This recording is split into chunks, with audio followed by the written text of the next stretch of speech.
When we started doing the research for Achi Baba, very quickly we kind of became a wee bit sort of caught in the headlights, I think would be the best way to describe it, about how to tell that story in a way that wasn't going to be too politically slanted or celebratory or whatever else. And that, like I say, this notion of using the voices of individuals who were there or documents or whatever, that was quite important. And at first we thought we were just going to tell the story of some of the folk in a local battalion who were involved in the attempt on Achi Baba. But it quickly became clear that you couldn't, it's very like starting the story in the middle unless you'd made it clear why that hill, why Gallipoli, why all of those things were important within the context of the First World War. It would have made absolutely no sense. And very quickly after we started researching, it became clear that lots of the contemporary sources were already discussing the Gallipoli campaign as if it were a second Trojan War.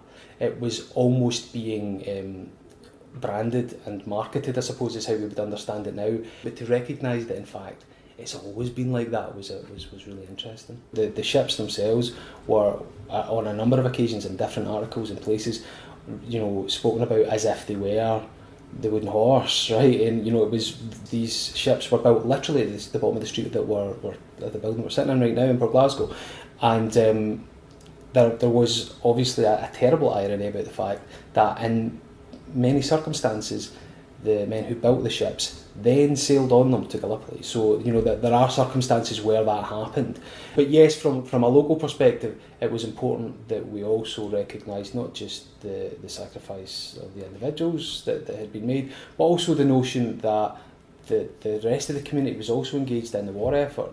In the case of this particular piece of work, Achi Baba, we made a conscious choice that what we didn't want to do was go down that Commando Comics route, right? We didn't want it to be sort of all death or glory.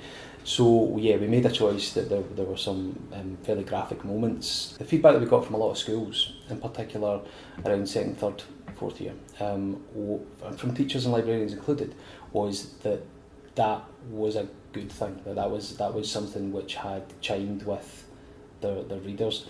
Not on a "wow, this is brilliant" type way, but much more in a sense of not patronising the reader. Comics is a very immersive medium, and it's a very visual medium, and if you're telling historical stories and you want there to be a truth to that, then there needs to be a truth to those visuals sometimes as well.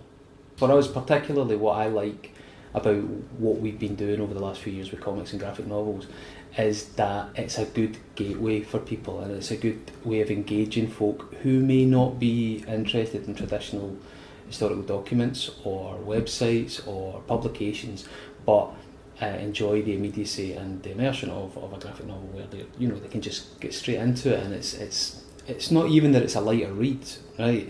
It's that it's a more straightforward way for them to access that information, and if it then provokes an interest, well, that's great as well. It's a great way for people to find a road in, I think, to history. We were just presenting the words. It's the reader who maybe decides the facts of the story.